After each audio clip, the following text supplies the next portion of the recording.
हाँ, hello. Good morning. आज अपन start करेंगे जीन रेगुलेशन इन यूकैरियोट्स। तो कल अपन ने प्रोकैरियोटिक जीन रेगुलेशन पढ़ा था। प्रोकैरियोटिक जीन रेगुलेशन जो है इसमें एट ट्रांसक्रिप्शनल लेवल हमने जीन रेगुलेशन पढ़ा था, जिसमें एग्जांपल्स लिए थे लैकोपेरॉन एंड ट्रिपोपेरॉन के। तो लैकोपेरॉन एंड ट्रिपोपेरॉन जो है ये आपका मेटाबोलाइट के मेटाबॉलिज्म के लिए होता है। जैसे लैक्टोज का अगर आपको मेटाबॉलिज्म करना है तो उसके लिए लैकोपेरॉन को आपको रेगुलेट करना पड़ता है। और अगर ट्रिप्टोफैन अमीनो एसिड का अगर बायोसिंथेसिस करना है आपको तो उसके लिए आपको ट्रिपोपेरॉन को रेगुलेट करना पड़ता है। दोनों का जो रेगुलेशन था, दोनों का रेगुलेशन अपन ने पढ़ा था। तो लैकोपेरॉन जो है इसका रेगुलेशन आपका डिपेंड करता है आपके रिप्रेसर के कंसंट्रेशन के ऊपर। तो रिप्रेसर अगर आपके पास में है तो आपका जो जीन रहेगा वो एक्सप्रेस नहीं होगा। आरएनए पॉलीमरेज आपके प्रमोटर के साथ में इन प्रेजेंस ऑफ रिप्रेसर बाइंड नहीं हो सकता। तो यहाँ पे जो ओपेरॉन है आपका लैकोपेरॉन, ये इसको आपका रिप्रेसर कंट्रोल करता है, इसलिए अपन ने उसको निगेटिव ओपेरॉन बोला था। तो निगेटिव रेगुलेशन का ये एग्जांपल था। उसके बाद में आपका जो मेटाबोलाइट है ओपेरॉन का, दैट इज़ लैक्टोज। तो in presence of lactose it is convert to allolactose, and allolactose जो है ये आपके लिए इंड्यूसर का काम करता था। तो ये ओपेरॉन मेटाबोलाइट के प्रेजेंस में इंड्यूस होता है, इसलिए अपन ने इसको इंड्यूसिबल बोला था। तो आपकी दो टर्म को अपन कंबाइन कर लेते। रिप्रेसर उसको कंट्रोल कर रहा है इसलिए नेगेटिव कंट्रोल, और आपका मेटाबोलाइट उसको इंड्यूस कर रहा है इसलिए इंड्यूसिबल। तो यहाँ पे ये जो आपका लैक ओपेरॉन है ये निगेटिव इंड्यूसिबल ओपेरॉन हो गया।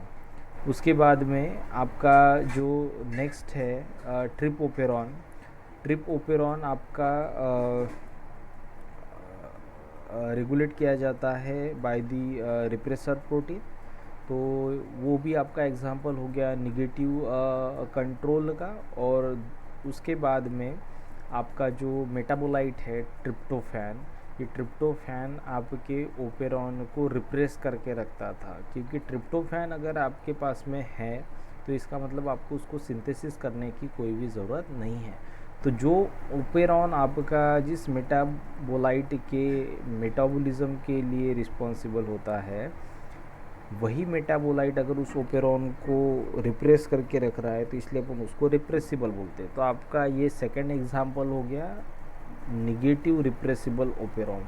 तो दोनों भी निगेटिव कंट्रोल वाले एग्जांपल है, बट लैक ओपेरॉन इंड्यूसिबल होता है तो ट्रिप ओपेरॉन आपका रिप्रेसिबल होता है।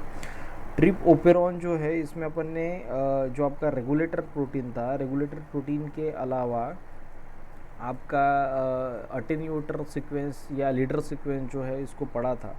तो लीडर सीक्वेंस जो है ये भी आपके ट्रिप ओपेरॉन को रेगुलेट करता है। तो फर्स्ट कि अभी यहाँ पे अपना जो ट्रांसक्रिप्शन लेवल पे जो रेगुलेशन था ये अपन ने इसमें लैक ओपेरॉन और ट्रिप ओपेरॉन लेके एग्जांपल्स पढ़े थे। यहाँ पे जो आपका ट्रांसक्रिप्शन है, इस ट्रांसक्रिप्शन का रेगुलेशन किया जाता है by the sigma factor also. तो जो सिग्मा फैक्टर है इसका अपन ने इम्पोर्टेंस पढ़ा था। सिग्मा फैक्टर जो होता है ये आपके आरएनए पॉलीमरेज के साथ में बाइंडिंग करता है, और बाइंडिंग करने के बाद आरएनए पॉलीमरेज की एफिनिटी पर्टिकुलर प्रमोटर के लिए बढ़ाता है।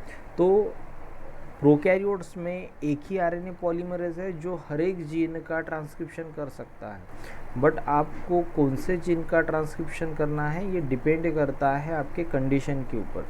अगर फॉर एग्जांपल आपको अगर नाइट्रोजन फिक्सेशन करना है तो आपको नाइट्रोजिनेज एंजाइम चाहिए, और नाइट्रोजिनेज एंजाइम अगर चाहिए आपको तो आपको नाइट्रोजिनेज के जीन का ही आपको ट्रांसक्रिप्शन करना पड़ेगा, उसका ही आपको एक्सप्रेशन करना पड़ेगा।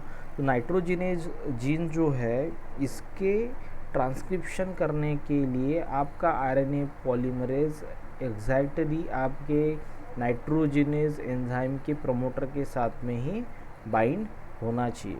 तो जो नाइट्रोजन मेटाबॉलिज्म का जो जीन रहेगा उसके प्रमोटर के साथ में अगर आरएनए पॉलीमरेज बाइंड होता है तो उसका ट्रांसक्रिप्शन होगा।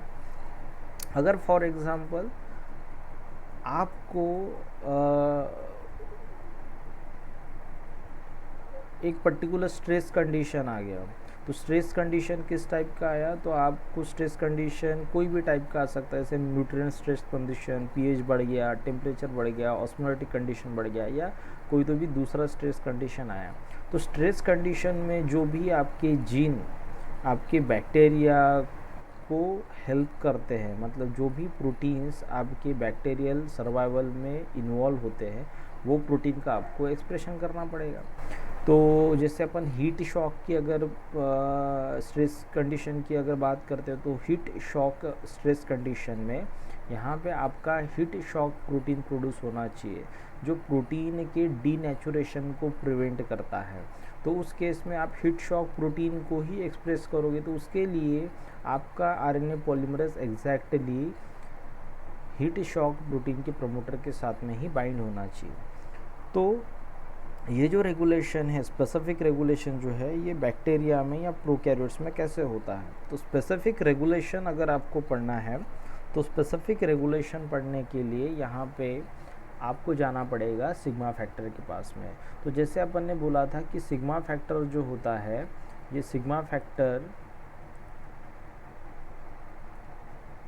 आरएनए पॉलीमरेज के एफिनिटी को बढ़ाता है फॉर द प्रमोटर। तो स्पेसिफिक प्रमोटर जो है, इसके लिए आरएनए पॉलीमरेज के एफिनिटी को ये सिग्मा फैक्टर बढ़ाता है। तब ये सिग्मा फैक्टर हर एक जीन के लिए अलग अलग होता है। जैसे फॉर एग्जांपल आपको एक्सपोनेंशियल ग्रोथ फेज़ में अगर आपको मेटाबॉलिज्म करना है, न्यूट्रिएंट को यूटिलाइज करना है, तो एक्सपोनेंशियल ग्रोथ फेज़ में जो भी आपको एंजाइम मशीनरी लगेगी, फॉर एग्जांपल ग्लाइकोलिसिस, टीसीए की मशीनरी, तो ग्लाइकोलिसिस में जो भी आपका हेक्सोकाइनेज है, इसको बोला जाता है हाउसकीपिंग प्रोटीन या हाउसकीपिंग जीन। तो हेक्सोकाइनेज जो है, ये हमारे लिए हमेशा प्रोड्यूस होता है। एक्सपोनेंशियल फेज़ में हमें इसकी सबसे ज़्यादा ज़रूरत है, क्योंकि आपका जो सेल रहेगा, इसका मेटाबॉलिज्म ग्लाइकोलिसिस एंड टीसी के ऊपर डिपेंड करेगा। तो एक्सपोनेंशियल ग्रोथ फेज़ में आपको जो भी टीसी एंड ग्लाइकोलिसिस वाले प्रोटीन की ज़रूरत पड़ती है, उसको एक्सप्रेस करने का काम करता है सिग्मा 70। तो सिग्मा 70 अगर आरएनए पॉलीमरेज के साथ में बाइंड होता है, तो ये ग्लाइकोलिसिस वाले जीन के प्रमोटर के साथ में उसकी एफिनिटी बढ़ जाएगी।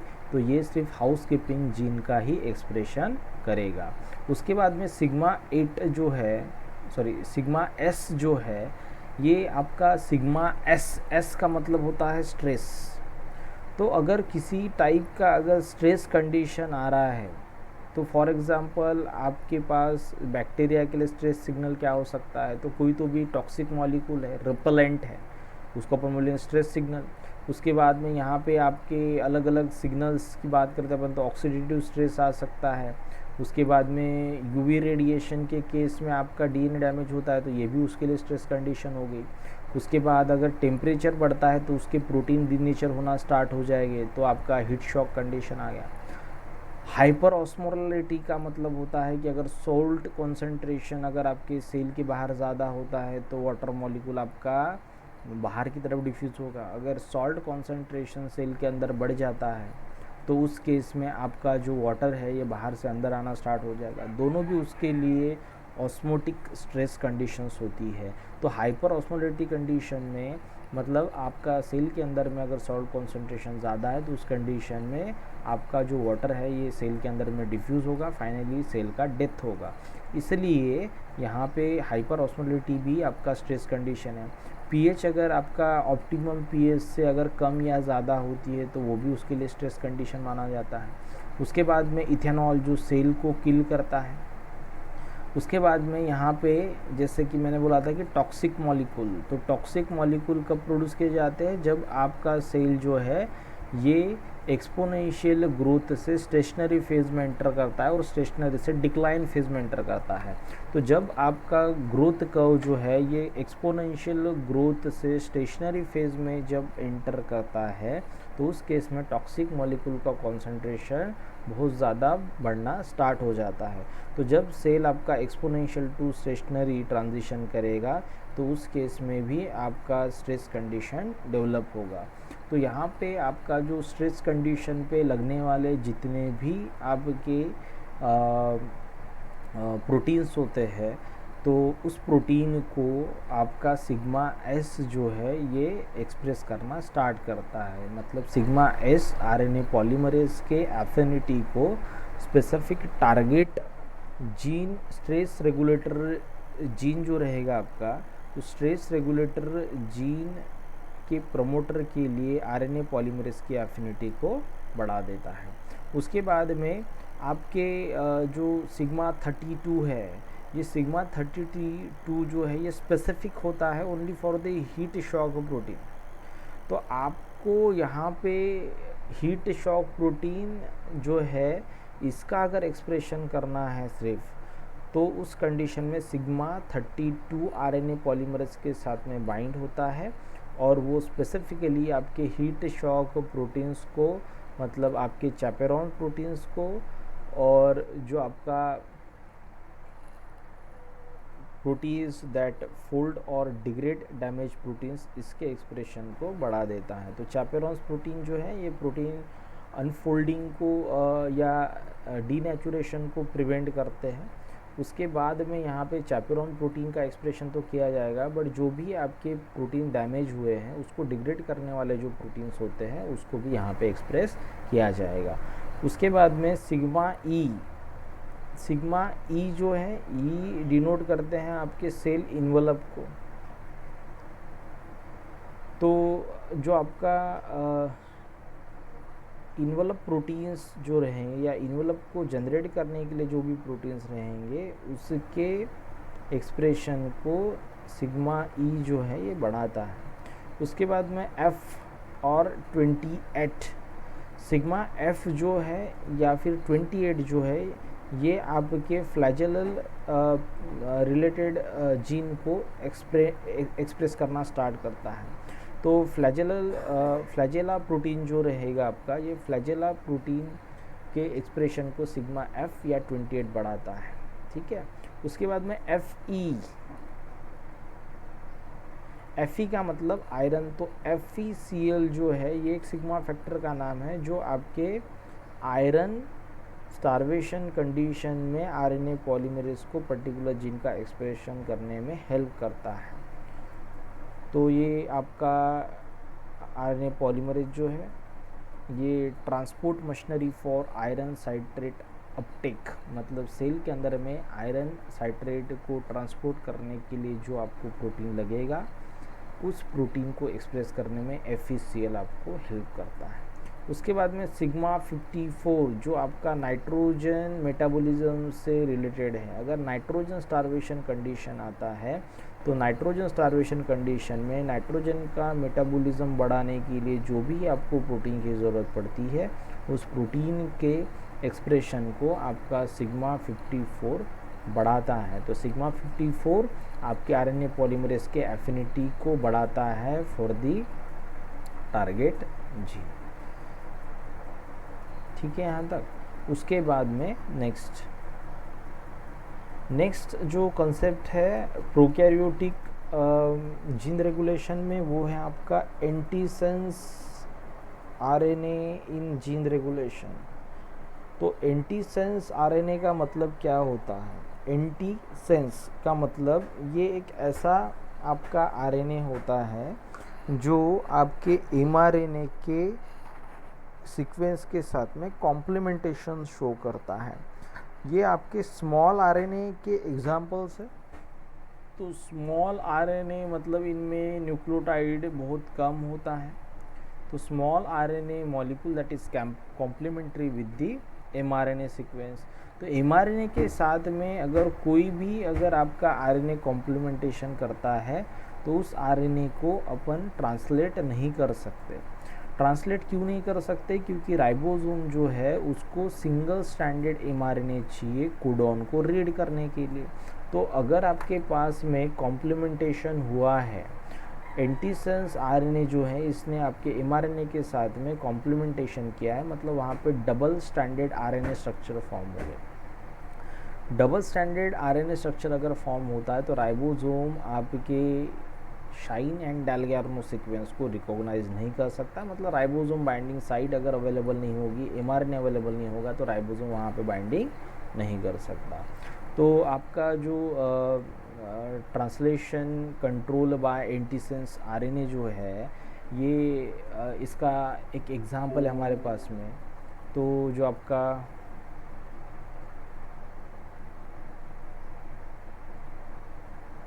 जीन रेगुलेशन है, ये जीन रेगुलेशन हमें पढ़ना है ट्रांसलेशन लेवल पे। तो आपका इसके पहले जो अपन ने जीन रेगुलेशन पढ़ा है वो जीन रेगुलेशन पढ़ा अपन ने ट्रांसक्रिप्शन लेवल पे। तो ये आपका ट्रांसलेशन लेवल कंट्रोल जो है इसमें एंटीसेंस आरएनए का अपन एग्जांपल पढ़ने वाले हैं, जिसमें है आपका OMP-F जीन। OMP का मतलब होता है ऑस्मोलरिटी। तो ऑस्मोलरिटी फैक्टर जो रहेगा आपका, इसमें अलग अलग पोर फॉर्मिंग प्रोटीन्स या पोरिंग प्रोटीन इन्वॉल्व होते हैं जो आपके सोल्यूट मॉलिक्यूल को सेल के अंदर में ट्रांसपोर्ट करते हैं। तो दो जीन्स आपके इकोलाई में होते हैं, OMP-F एंड OMP-C। ये दोनों के दोनों जो प्रोटीन हैं ये आपके आउटर मेम्ब्रेन में प्रेजेंट होते हैं और ये रिस्पॉन्सिबल होते हैं for the diffusion of solute molecule. तो जो भी आपके एक्सटर्नल ऑस्मोलराइड्स रहेंगे या सोल्यूट मॉलिक्यूल्स रहेंगे उसको सेल के अंदर में डिफ्यूज़ करने में ये दोनों प्रोटीन हेल्प करते हैं।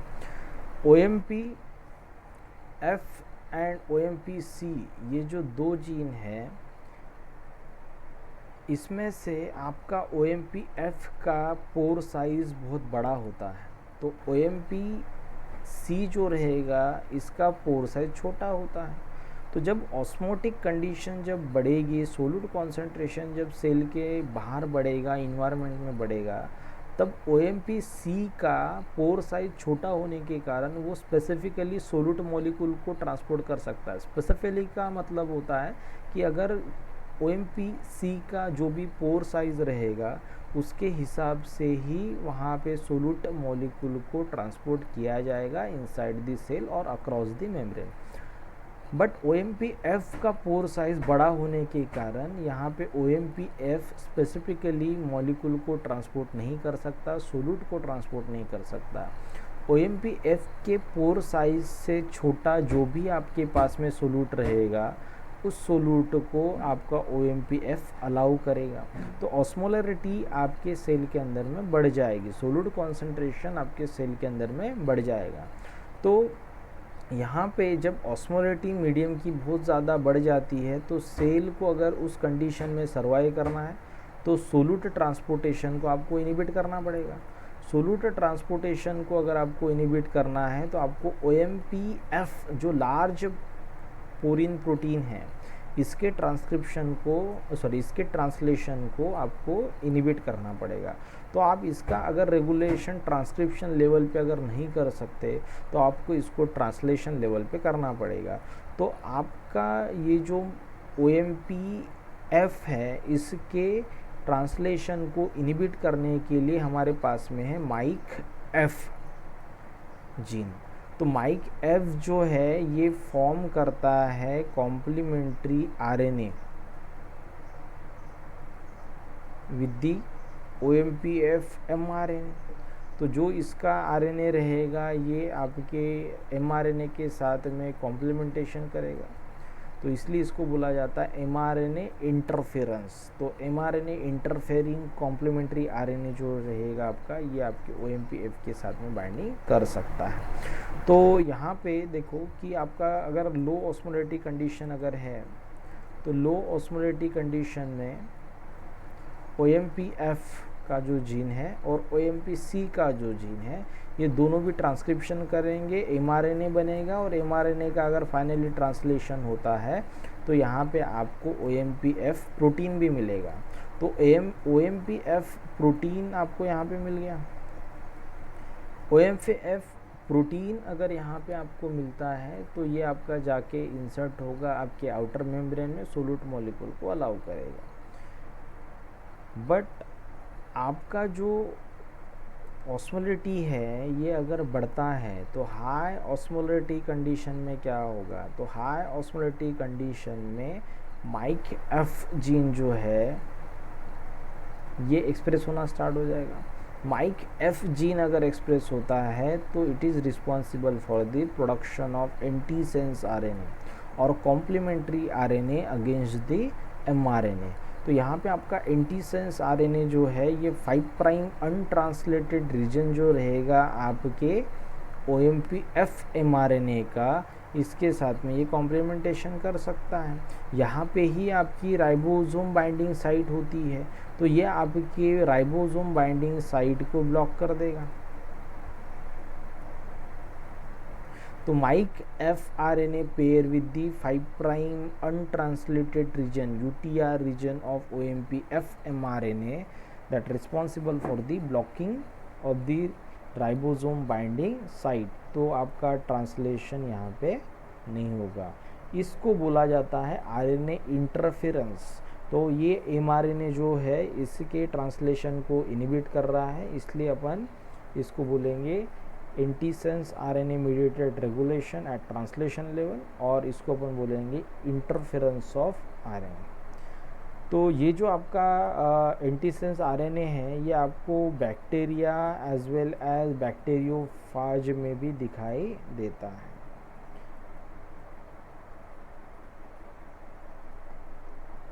उसके बाद नेक्स्ट है आपका example gene regulation at translation level का, राइबो स्विचेस। तो राइबो स्विचेस क्या है? राइबो स्विचेस जो है ये वर्ड अपन ने यूज़ किया है on the basis of on और ऑफ मैकेनिज्म। तो आपको ट्रांसलेशन ऑफ कब होगा, ऑन कब होगा, ये डिपेंड करेगा स्पेसिफिक फैक्टर के ऊपर। तो जैसे अपन ने बोला कि अगर राइबोसोम बाइंडिंग साइट अगर आप अवेलेबल करवा के देते हो तो उस केस में आपका जीन एक्सप्रेशन होता है, मतलब ट्रांसलेशन स्टार्ट हो जाएगा। अगर आपके पास में राइबोसोम बाइंडिंग साइट जो है ये एक्सपोज नहीं हो रही है राइबोसोम बाइंडिंग के लिए, तो यहाँ पे आपका ट्रांसलेशन नहीं होगा। तो राइबो स्विचेस जो है इसका एग्जाम्पल जो है ये अपन पढ़ेंगे विटामिन B12 जो होता है आपका, विटामिन B12 मीडिएटेड यहाँ पे अपन रेगुलेशन पढ़ने वाले हैं। तो फर्स्ट की यहाँ पे जो भी जीन आपका विटामिन B12 के सिंथेसिस के लिए रिस्पॉन्सिबल होता है,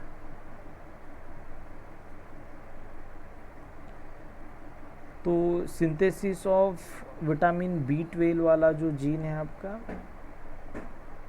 इसका रेगुलेशन हम राइबो स्विच से रिलेटेड पढ़ने वाले हैं। तो फर्स्ट की विटामिन B12 सिंथेसिस का जीन अगर ट्रांसक्राइब होता है तो आपको mRNA मिल जाएगा। mRNA यहाँ पे मिलने के बाद में विटामिन B12 का जो कोएंजाइम है ये अगर आपके पास में प्रेजेंट है, विटामिन B12 का कोएंजाइम कब प्रेजेंट रहेगा, जब आपके पास में विटामिन B12 का कॉन्सेंट्रेशन बहुत ज़्यादा रहेगा। अगर विटामिन B12 का कॉन्सेंट्रेशन ज़्यादा है तो आपको विटामिन B12 सिंथेसिस करने की ज़रूरत नहीं है। तो विटामिन B12 का कॉन्सेंट्रेशन ज़्यादा तो आपका कोएंजाइम B12 भी आपका ज़्यादा रहेगा। और कोएंजाइम B12 जो है आपका, ये कोएंजाइम B12 का कॉन्सेंट्रेशन अगर ज़्यादा होता है तो ये बाइंड हो जाएगा आपके 5 प्राइम साइट के साथ में, जहाँ पे mRNA के ऊपर सेकेंडरी स्ट्रक्चर प्रेजेंट होता है। तो अगर आप यहाँ पे mRNA को कंसिडर करते हो तो ये 5 प्राइम एंड है और ये आपका 3 प्राइम एंड है। तो कोई भी जीन जिसका रेगुलेशन राइबो स्विच करता है उस जीन के 5 प्राइम साइट के ऊपर आपको सेकेंडरी स्ट्रक्चर मिलेगा। जैसे यहाँ पे एग्जांपल अपन ने लिया है विटामिन B12 का, तो मान के चलते कि ये जो जीन आपको दिया है पर्पल कलर में, ये जीन आपका विटामिन B12 का है। तो विटामिन B12 का अगर ये जीन है आपका, तो इस केस में इस जीन का एक्सप्रेशन अगर होता है तो mRNA मिलेगा आपको, और mRNA मिलने के बाद में यहाँ पे आपका जो mRNA है इसके 5 प्राइम एंड के पास में राइबो स्विच फॉर्म हो गया है। तो राइबो स्विच मतलब सेकेंडरी स्ट्रक्चर जो आपके mRNA के ट्रांसलेशन को रेगुलेट करने वाला है। तो ये सेकेंडरी स्ट्रक्चर फॉर्म हो गया। सेकेंडरी स्ट्रक्चर फॉर्म होने के बाद में यहाँ पे आपके पास एक डोमेन है। तो जो आपका फिगर बी है इसमें देखो, ये जो आपका डोमेन है ये बाइंडिंग साइट होती है स्पेसिफिक रेगुलेटर प्रोटीन की। जैसे हमने यहाँ पे एग्जांपल लिया है विटामिन B12 कोएंजाइम का। तो विटामिन B12 का अगर कोएंजाइम है तो ये आपके डोमेन के साथ में बाइंड होगा, स्विच के साथ में बाइंड होगा। अगर ये स्विच के साथ में बाइंडिंग करता है तो ये दोनों भी आपके हेयरपिन लूप स्ट्रक्चर, ये जो 4 हेयरपिन लूप स्ट्रक्चर है इसको क्लोज प्रॉक्सिमिटी में लाएगा। क्लोज प्रॉक्सिमिटी में अगर लाता है तो राइबोसोम बाइंडिंग साइट और इसका अपोजिट कॉम्प्लीमेंट्री सीक्वेंस जो है ये एक दूसरे के क्लोज प्रॉक्सिमिटी में आएगा। अगर ये दो क्लोज प्रॉक्सिमिटी में आते हैं तो यहाँ पे आपका कॉम्प्लीमेंटेशन होगा और फाइनली आपका जो राइबो स्विच है ये ऑफ हो जाएगा। राइबो स्विच जो है ये अगर ऑफ होता है, ऑफ का मतलब राइबोसोम बाइंडिंग साइट आपके सेकेंडरी स्ट्रक्चर में चलेगी। तो राइबोसोम बाइंडिंग साइट ही अगर अवेलेबल नहीं है तो राइबोसोम बाइंड नहीं होगा। तो in presence of vitamin coenzyme of vitamin B12, जो आपका विटामिन B12 का कोएंजाइम रहेगा, इसके प्रेजेंस में आपका यहाँ पे राइबो स्विच जो है ये एक्टिव फॉर्म में फॉर्म होगा और उसके बाद में राइबोसोम बाइंडिंग साइट अवेलेबल नहीं होगी। राइबोसोम बाइंडिंग साइट अगर अवेलेबल नहीं होती तो राइबोसोम बाइंड नहीं होगा, तो नो ट्रांसलेशन। बट अगर विटामिन B12 कोएंजाइम आपका अब्सेंट है, मतलब विटामिन B12 आपके सेल में नहीं है, आपको उसको सिंथेसिस करने की ज़रूरत है। आपने तो mRNA तो बनाया है, उसका ट्रांसलेशन आपको करना है। तो ट्रांसलेशन करने के लिए राइबोसोम आपके राइबोसोम बाइंडिंग साइट के साथ में बाइंडिंग करना चाहिए। तो यहाँ पे राइबोसोम बाइंडिंग साइट के साथ में बाइंडिंग करने के लिए आपका राइबोसोम बाइंडिंग साइट RBS जो है ये आपका एक्सपोज होना चाहिए, बराबर। तो अगर आपके पास में विटामिन B12 कोएंजाइम नहीं है, मतलब रेगुलेटरी जो आपका मॉलिक्यूल है वो अब्सेंट है, ये अगर अब्सेंट है तो इसका मतलब यहाँ पे सेकेंडरी स्ट्रक्चर आपका फॉर्म नहीं होगा। सेकेंडरी स्ट्रक्चर फॉर्म नहीं होगा इसका मतलब राइबोसोम बाइंडिंग साइट एक्सपोज होगा। राइबोसोम बाइंडिंग साइट जो है ये अगर एक्सपोज होता है तो अपन बोलेंगे कि स्विच आपका अभी ऑन हो गया है। अगर स्विच आपका ऑन होता है तो उस केस में आपका जो राइबोसोम है ये राइबोसोम बाइंड हो जाएगा, आपके राइबोसोम आपका बाइंड हो जाएगा आपके राइबोसोम बाइंडिंग साइट के साथ में। तो फाइनली जीन का एक्सप्रेशन होगा, ट्रांसलेशन होगा। तो ये हो गया आपका राइबो स्विच। उसके बाद में नेक्स्ट आपका जो एग्ज़ाम्पल है, ये नेक्स्ट एग्ज़ाम्पल है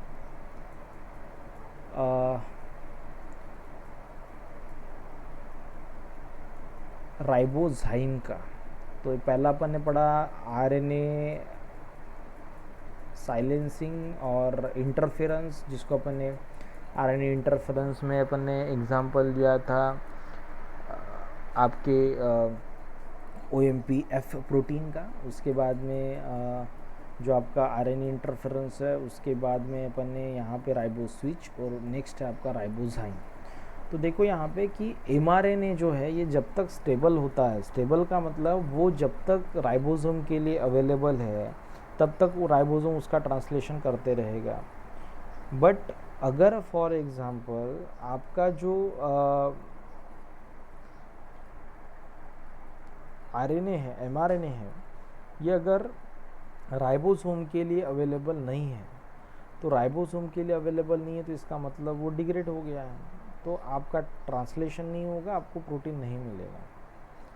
तो जो आपका थर्ड मैकेनिज़्म है, इसमें अपन पढ़ेंगे कि अगर mRNA को अगर आप कट करते हो तो आपका राइबोसोम जो है ये mRNA के साथ में बाइंडिंग नहीं कर पाएगा। तो यहाँ पे एग्जाम्पल जो है राइबोजाइम का, ये है आपका GLMS जीन रेगुलेशन। तो GLMS जीन जो है ये किसको प्रोड्यूस करता है? ये आपका बैसिलस सबटिलिस का एग्जाम्पल है। ये आपका प्रोड्यूस करता है glutamine fructose 6 phosphate amido transferase को। ये जो आपका प्रोटीन है, ये प्रोटीन अगर काम करता है तो ये आपके ग्लूकोजामीन 6 फॉस्फेट को प्रोड्यूस करेगा। तो अगर GLMS जीन प्रोड्यूस होता है तो आपका ये जो ग्लूकोजामीन 6 फॉस्फेट है ये शुगर को अपन प्रोड्यूस करेंगे। तो 5 प्राइम अनट्रांसलेटेड रीजन जो है आपके GLMS mRNA का, ये 75 न्यूक्लियोटाइड का होता है और यही आपका राइबोजाइम की तरह काम करता है। राइबोजाइम का मतलब RNA के पास में अगर एंजाइमेटिक एक्टिविटी है तो इसको अपन राइबोजाइम बोलेंगे। जैसे सेल्फ स्प्लाइसिंग का जो मैकेनिज्म है ये राइबोजाइम का मैकेनिज्म है। तो इसमें होता क्या है, देखो यहाँ पे GLMS जीन जो है, ये GLMS जीन का अगर ट्रांसक्रिप्शन होता है तो 75 न्यूक्लियोटाइड जो आपका 5 प्राइम यूटीआर रीजन है, ये यहाँ पे राइबोजाइम स्ट्रक्चर को फॉर्म करेगा, सेकेंडरी स्ट्रक्चर को फॉर्म करेगा, जो रिस्पॉन्सिबल होता है आपके यहाँ पे पर्टिकुलर एंजाइमेटिक एक्टिविटी के लिए। तो देखो, अगर फॉर एग्जांपल ये राइबोजाइम स्ट्रक्चर आपका इनएक्टिव है, मतलब उसकी एंजाइमेटिक एक्टिविटी ऑन नहीं हुई है, तो ये आपके RNA को क्लीव नहीं कर सकता। इसके पास में न्यूक्लियस वाली एक्टिविटी अगर होगी तो ये RNA को क्लीव करेगा, अगर एक्टिविटी ऑफ होगी तो ये RNA को क्लीव नहीं करेगा। तो ये आपका GLMS mRNA जो है, इसका अगर ट्रांसलेशन होता है तो ट्रांसलेशन होने के बाद में यहाँ पे ये प्रोटीन बनाएगा। तो प्रोटीन कौन सा बना रहा है? Glutamine 6 phosphate amido transferase. Glutamine 6 phosphate amido transferase जो ये प्रोटीन बना रहा है, ये आपके प्रिकर्सर शुगर को कन्वर्ट करता है आपके ग्लूकोजामीन 6 फॉस्फेट में। तो आपका जो भी ग्लूकोज है, ये ग्लूकोज को ये कन्वर्ट कर देगा ग्लूकोजामीन 6 फॉस्फेट में। तो ग्लूकोजामीन 6 फॉस्फेट में ये कन्वर्ट करने के बाद यहाँ पे आपका ग्लूकोजामीन 6 फॉस्फेट जाके बाइंड हो जाएगा नेक्स्ट आपके GLMS mRNA के साथ। GLMS mRNA जो है, इसके साथ में अगर ये बाइंडिंग करता है तो इसका मतलब इसकी एंजाइमेटिक एक्टिविटी ऑन होती है। एंजाइमेटिक एक्टिविटी अगर ऑन होती है तो ये mRNA को क्या कर देगा, यहाँ पे डिग्रेड कर देगा। तो यहाँ पे mRNA अगर डिग्रेड होना स्टार्ट होता है तो इसका मतलब आपका ट्रांसलेशन नहीं होगा। तो आपका सेल्फ क्लीवेज जो है, ये सेल्फ क्लीवेज आपका GLMS RNA करता है, जिसके बाद में राइबोजाइम वाली एक्टिविटी होती है and it prevent the translation of mRNA। मतलब इस mRNA का अभी ट्रांसलेशन नहीं होगा। तो ट्रांसलेशन लेवल पे अपन रेगुलेशन पढ़ रहे हैं, और ट्रांसलेशन लेवल पे जो रेगुलेशन है ये आपका RNA इंटरफेरेंस होता है या फिर RNA साइलेंसिंग वाला होता है, जिसको अपन एंटीसेंस RNA बोला था। उसके बाद में ये आपका राइबो स्विच वाला हो सकता है, या फिर ये आपका राइबोजाइम मीडिएटेड हो सकता है। तो ये 3 एग्जाम्पल अपन ने यहाँ पे लिए हैं। तो आपका यहाँ पे जो प्रोकैरियोटिक जीन रेगुलेशन जो है ये ख़त्म हो गया है। तो प्रोकैरियोटिक जीन रेगुलेशन के बाद में हम यहाँ पे स्टार्ट करेंगे जीन रेगुलेशन इन यूकैरियोट्स। तो यूकैरियोटिक जीन रेगुलेशन जो है आपका, यूकैरियोटिक जीन रेगुलेशन में फर्स्ट पॉइंट क्या है, तो फर्स्ट की eukaryotic and prokaryotic gene regulation जो होता है ये मोस्ट ऑफ द प्रोसेस इसके कॉमन होते हैं। जैसे अपन पढ़ेंगे यहाँ पे कि ट्रांसक्रिप्शन लेवल पे जैसे वहाँ पे अपने रिप्रेसर पढ़ा था, एक्टिवेटर पढ़ा था, वैसे ही यहाँ पे भी आपको देखने को मिलेगा। तो bacterial and eukaryotic gene regulation में उतना ज़्यादा डिफरेंस नहीं होता है। तो नेक्स्ट है आपका जो आरएनए पॉलीमरेज की बात। तो आरएनए पॉलीमरेज हाँ यूकैरियोट में आपके 3 टाइप के होते हैं, तो प्रोकैरियोट में सिर्फ वो एक ही टाइप का होता है।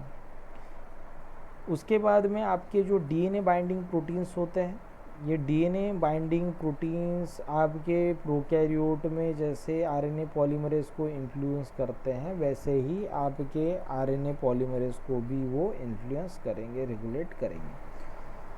बट कुछ डिफरेंसेस आपको prokaryotic and eukaryotic gene regulation में देखने को मिलता है। तो वो डिफरेंसेस क्या है? फर्स्ट कि यहाँ पे आपका जो जीन रेगुलेशन हम प्रोकैरियोट में हमने पढ़ा है, ये प्रोकैरियोट में आपको ओपेरॉन वाला मॉडल आपको देखने को मिलता है। मतलब number of gene under the control of common promoter. एक ही प्रमोटर एंड ऑपरेटर जो है ये नंबर ऑफ जीन को रेगुलेट करता था। तो लैक ओपेरॉन हो, ट्रिप ओपेरॉन हो या बाकी के ओपेरॉन्स हो, उसमें अगर एक से ज़्यादा जीन्स है तो सभी जीन्स के लिए, मतलब अगर लैक ओपेरॉन की बात करते तो 3 जीन के लिए हमारे पास में एक ही प्रमोटर था। प्रमोटर अगर एक ही है तीनों जीन का, तो एक बार आरएनए पॉलीमरेज प्रमोटर के साथ में अगर बाइंड करता है तो तीनों जीन का ट्रांसक्रिप्शन कर पाता था। But in case of eukaryote यहाँ पे ऐसा कंसेप्ट आपको देखने को नहीं मिलता। यहाँ पे सिंगल जीन के लिए सिंगल प्रमोटर्स होते हैं। यहाँ पे अगर सिंगल जीन के लिए सिंगल प्रमोटर्स होते हैं तो इसका मतलब आपका हमेशा यहाँ पे मोनोसिस्ट्रॉनिक एमआरएनए ही प्रोड्यूस होगा।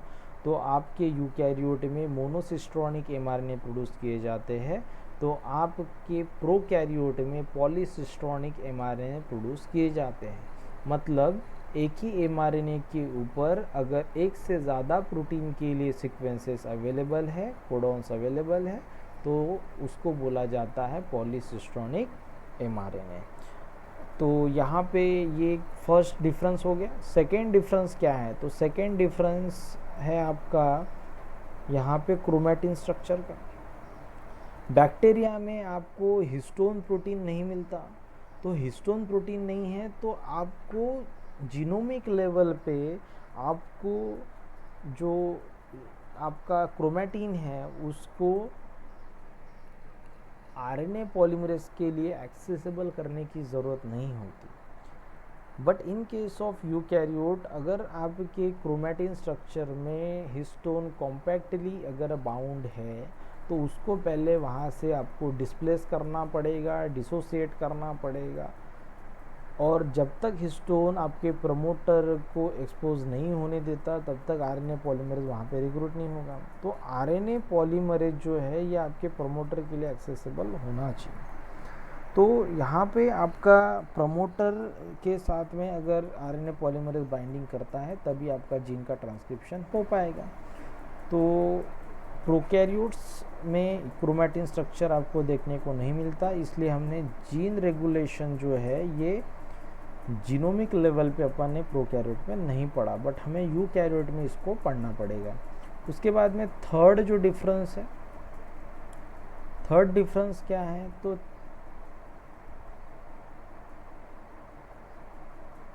थर्ड डिफरेंस जो है ये है आपका कि भले ही हमारे यूकैरियोट एंड प्रोकैरियोट्स में आपको रिप्रेसर एंड एक्टिवेटर जो है ये जीन रेगुलेशन में दिखाई देते हैं, प्रोकैरियोट में भी अपन ने एक्टिवेटर पढ़ा है, but most of the promoters of prokaryotic genes are strong promoters. मतलब उनको हमेशा एक्टिवेटर की ज़रूरत नहीं पड़ती।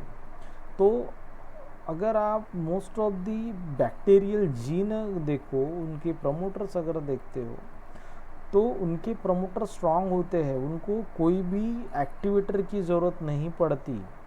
But in case of in case of eukaryotes आपको यहाँ पे एक्टिवेटर जो है ये मोस्ट ऑफ द जीन में दिखाई देगा, क्योंकि आपका यूकैरियोटिक जीन के प्रमोटर जो है ये वीक प्रमोटर्स होते हैं, और वहाँ पे आरएनए पॉलीमरेज को रिक्रूट करने के लिए आपको एक्टिवेटर की ज़रूरत पड़ती है, आपको ट्रांसक्रिप्शन फैक्टर्स की ज़रूरत पड़ती है। एंड विदाउट ट्रांसक्रिप्शन फैक्टर्स हम यूकैरियोट्स में ट्रांसक्रिप्शन को स्टार्ट नहीं कर सकते। तो यहाँ पे आपको एक्टिवेटर जो है ये बहुत ही ज़्यादा कॉमन मिलेगा इन केस ऑफ यूकैरियोट। उसके बाद में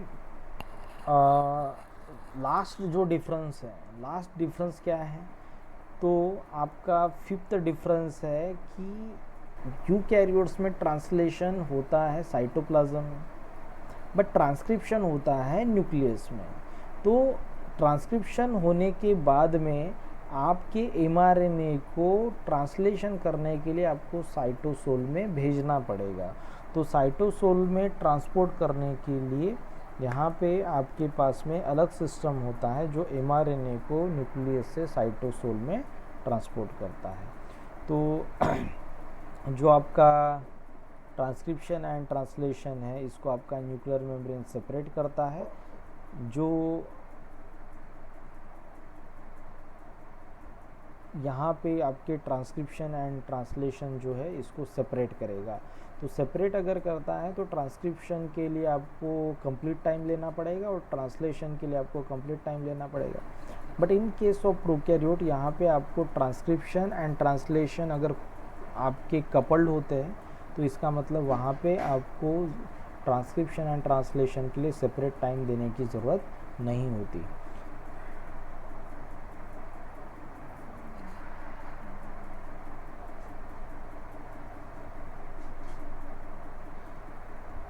तो यहाँ पे अगर अपन ओवरऑल डिफरेंसेस अगर देखते हैं eukaryote and prokaryote gene regulation में, तो यहाँ पे आपको जो मैकेनिज़म्स मिलेगी यहाँ पे आपका बहुत ज़्यादा अलग अलग टाइप का डाइवर्सिटी मिलेगा रेगुलेशन। तो वो ही मैकेनिज़्म हमें यहाँ पे यूकैरियोटिक जीन एक्सप्रेशन रेगुलेशन में पढ़ना है। तो यूकैरियोटिक जीन रेगुलेशन जो है ये आपका अलग अलग लेवल पे होता है। तो जैसे आपका कॉम्पैक्ट डीएनए है, मतलब हिस्टोन के साथ में कॉम्पैक्टली बाउंड है, उसको रिलैक्स करना है। अगर डीएनए आपका कॉम्पैक्टली बाउंड होता है विद दी हिस्टोन और वो अगर आरएनए पॉलीमरेज के बाइंडिंग को अलाउ नहीं करता, आरएनए पॉलीमरेज आपके डीएनए के साथ में प्रमोटर के साथ में बाइंडिंग अगर नहीं कर सकता, तो उसको बोला जाता है ट्रांसक्रिप्शनली इनएक्टिव फॉर्म। जो अपन ने कॉम्पैक्ट डीएनए जो बोला है वो हमारा है transcriptionally inactive form. Transcriptionally inactive form जो है उसको बोला जाता है हेटेरोक्रोमैटिन फॉर्म। तो हेटेरोक्रोमैटिन जो है, हेटेरोक्रोमैटिन जो फॉर्म है ये आपका ट्रांसक्रिप्शनली इनएक्टिव होता है, मतलब अपन उसका ट्रांसक्रिप्शन नहीं कर सकते। बट जो आपका रिलैक्स डीएनए यहाँ पे अपन ने लिखा है, रिलैक्स डीएनए जो होता है ये ट्रांसक्रिप्शनली एक्टिव फॉर्म होता है। तो ये जो आपका डीएनए इसका हिस्टोन को अपन ने डिसोसिएट कर दिया या डिस्प्लेस कर दिया, तो वहाँ से हिस्टोन को अगर आपने हटा दिया है तो वो साइट आपके आरएनए पॉलीमरेज बाइंडिंग के लिए एक्सेसिबल हो गई, एक्सपोज हो गई।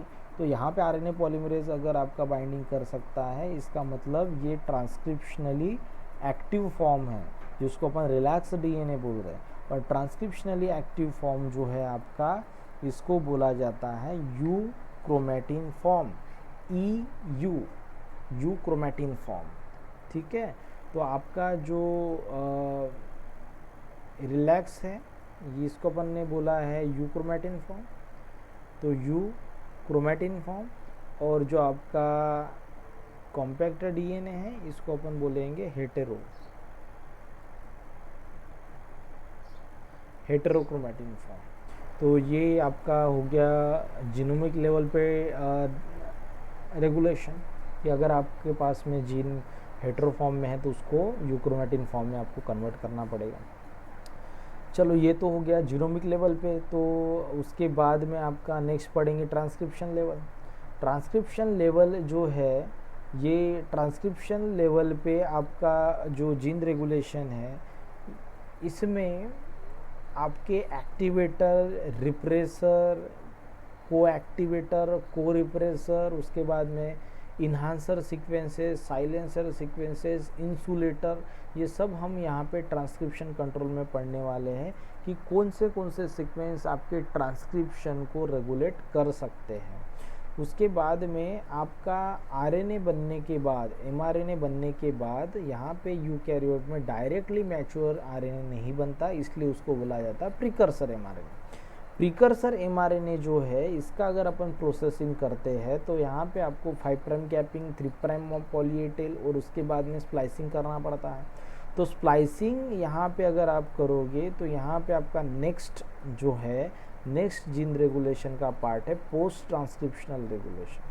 पोस्ट ट्रांसक्रिप्शनल रेगुलेशन में यहाँ पे आपको जो एमआरएनए मॉडिफिकेशंस है वो करना पड़ेगा। तो एमआरएनए प्रोसेसिंग करोगे, ये आएगा पोस्ट ट्रांसक्रिप्शनल रेगुलेशन। उसके बाद में नेक्स्ट आएगा, अगर आपने मॉडिफिकेशन कर लिया है, अब एमआरएनए जो है ये प्रोसेस हो चुका है, मैच्योर्ड आरएनए है आपके पास में, और उसका भी आपको ट्रांसलेशन करना है। तो यहाँ पे नेक्स्ट जो है, ये नेक्स्ट है आपका ट्रांसलेशनल लेवल। तो आरएनए ट्रांसपोर्ट करेंगे और उसके बाद में आप यहाँ पे आरएनए जो है इसका ट्रांसलेशन स्टार्ट करोगे। तो आरएनए का ट्रांसलेशन स्टार्ट अगर करोगे तो ट्रांसलेशनल लेवल पे आपको ये रेगुलेशन पढ़ना है। तो ट्रांसलेशनल लेवल पे जो रेगुलेशन रहेगा, इसमें आपका अगर प्रोटीन बनता है तो प्रोटीन बनने के बाद में भी प्रोटीन की एक्टिविटी को ऑन करने के लिए, प्रोटीन के फंक्शन को ऑन करने के लिए उसका मॉडिफिकेशन करना पड़ेगा। तो मॉडिफिकेशन किस टाइप का करेंगे? तो मॉडिफिकेशन में आप अलग अलग मैकेनिज़्म पढ़ सकते हो। आप उसमें कोवलेंट मॉडिफिकेशन में आप फॉस्फोरिलेशन कर सकते हो, हाइड्रोक्सिलेशन कर सकते हो और बाकी के मैकेनिज़्म कर सकते हो।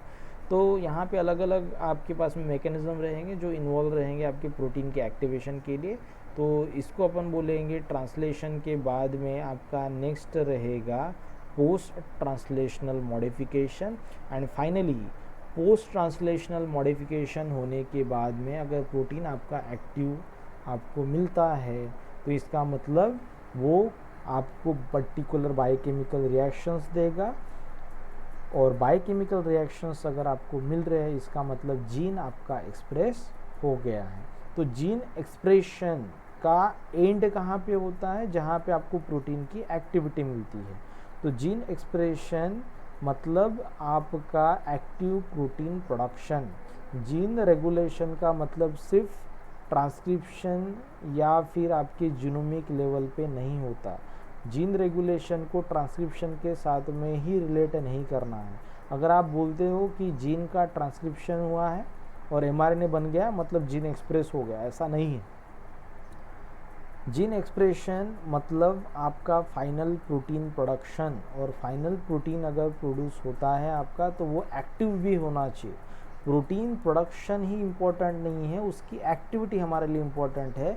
तो जीन एक्सप्रेस हुआ है ये आप तभी बोल सकते हो जब आपको प्रोटीन की एक्टिविटी मिले।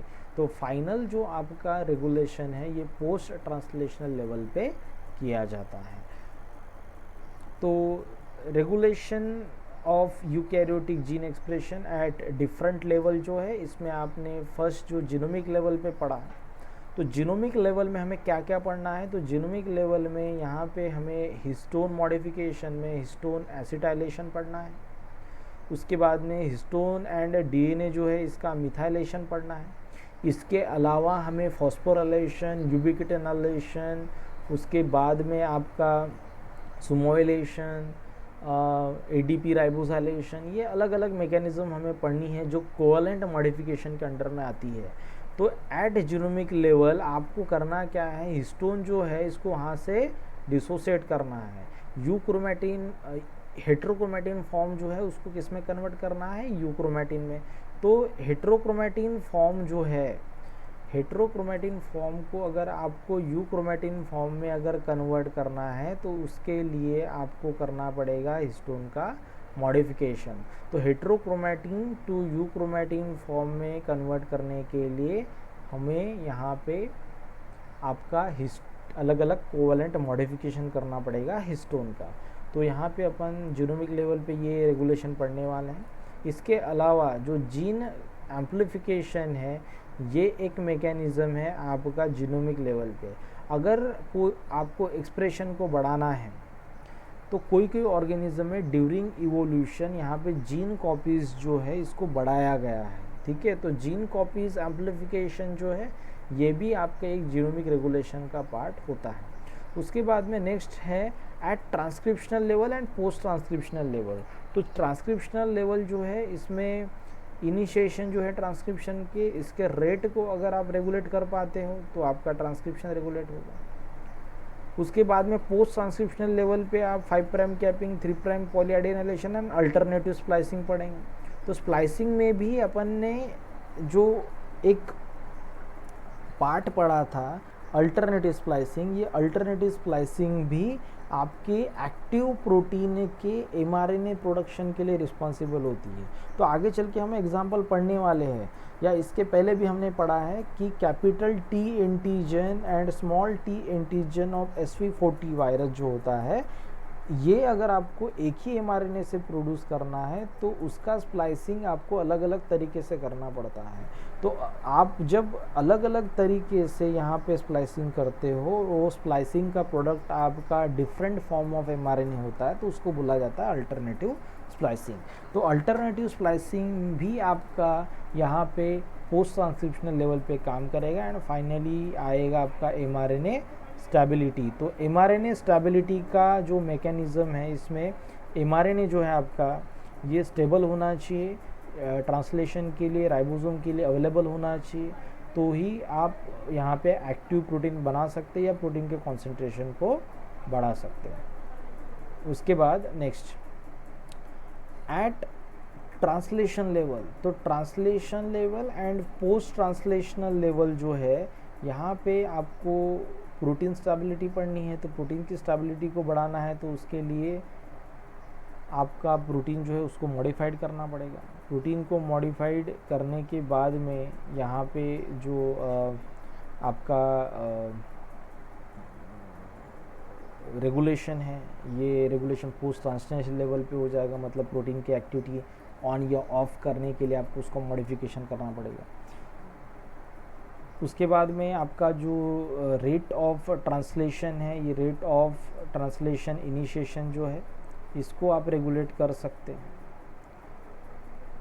Using 5 prime and 3 prime untranslated reason. तो ये दो रीजन जो है ये आपके ट्रांसलेशन को रेगुलेट करते हैं। और लास्ट में आपका हार्मोनल रेगुलेशन, और हार्मोनल रेगुलेशन जो रहेगा ये आपके प्रोटीन की एक्टिविटी को बढ़ाएगा। तो इसके अलावा यहाँ पे आपका जीन रेगुलेशन में आप cross talk between different regulatory pathway जो है, तो इसमें जो आपका एक सिग्नलिंग पाथवे जो होता है, ये एक सिग्नलिंग पाथवे या रेगुलेटरी पाथवे दूसरे पाथवे को रेगुलेट करता है, तो उसको बोला जाता है cross talk between different regulatory pathway. मतलब एक पाथवे अगर एक्टिवेट होता है तो वो दूसरे पाथवे को इंड्यूस करता है, उसके एक्टिविटी को बढ़ाता है।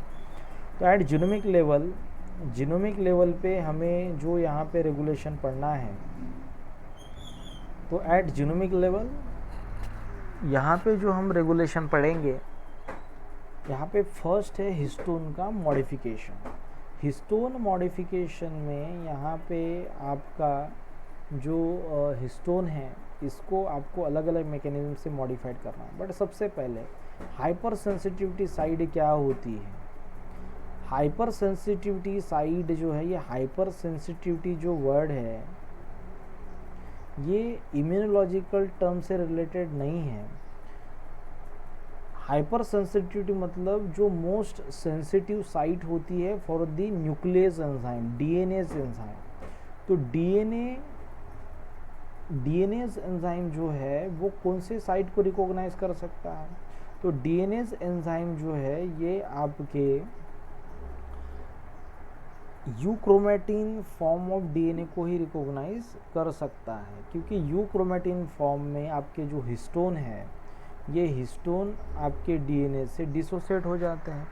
हिस्टोन अगर डीएनए से डिसोसिएट होते हैं तो आपका डीएनए अवेलेबल होता है for the binding of RNA polymerase. तो अगर आरएनए पॉलीमरेज बाइंड कर सकता है तो आपका डीएनए जो आपका डीएनए का एंजाइम होता है, डीएनए को कट करने वाला एंजाइम होता है, तो डीएनए भी उसके आपके डीएनए को रिकॉग्नाइज कर सकता है। तो अगर डीएनए आपके यूक्रोमेटिन फॉर्म को अगर रिकॉग्नाइज करता है तो वो आपके डीएनए को डिग्रेड कर देगा। तो इसलिए उसको बोला जाता है DNA hyper sensitive site.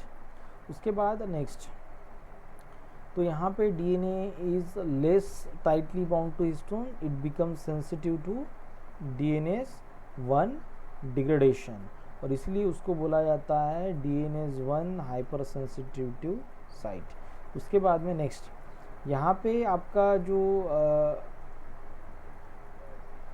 First mechanism है हिस्टोन मॉडिफिकेशन का, ये है हिस्टोन एसिटाइलेशन। हिस्टोन एसिटाइलेशन जो है ये आपके हेटेरोक्रोमेटिन फॉर्म को यूक्रोमेटिन फॉर्म में कन्वर्ट करता है। तो हेटेरोक्रोमेटिन फॉर्म को आपको यूक्रोमेटिन फॉर्म में अगर कन्वर्ट करना है तो उसके लिए फर्स्ट मैकेनिज्म जो है एसिटाइलेशन, इसमें एसिटिल ग्रुप जो है इसको आप ट्रांसफ़र करते हो ऑन दी हिस्टोन मॉलिक्यूल। तो हिस्टोन का जो लाइसिन है इसके ऊपर आप एसिटिल ग्रुप को ट्रांसफ़र करोगे।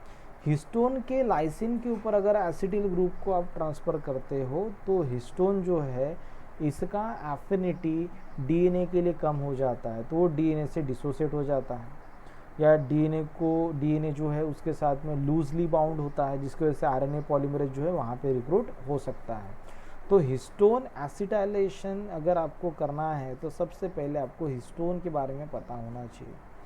हिस्टोन जो है ये डीएनए के साथ में ऑक्टेमर फॉर्म में बाइंड होता है, तो H2A, H2B, H3 and H4 ये जो 4 हिस्टोन है इसके दो मॉलिक्यूल्स जो है ये आपके मिलके 8 यहाँ पे पॉलीपेप्टाइड चेन ऑक्टेमेरिक स्ट्रक्चर बनाएंगे जो आपके डीएनए के साथ में कॉम्पैक्टली बाउंड होते हैं, जो फॉर्म करते हैं न्यूक्लियोसोम स्ट्रक्चर को। तो जो आपका हिस्टोन ऑक्टेमर है इसके पास 2 डोमेन्स होते हैं, एक होता है ग्लोबुलर डोमेन जो अदर हिस्टोन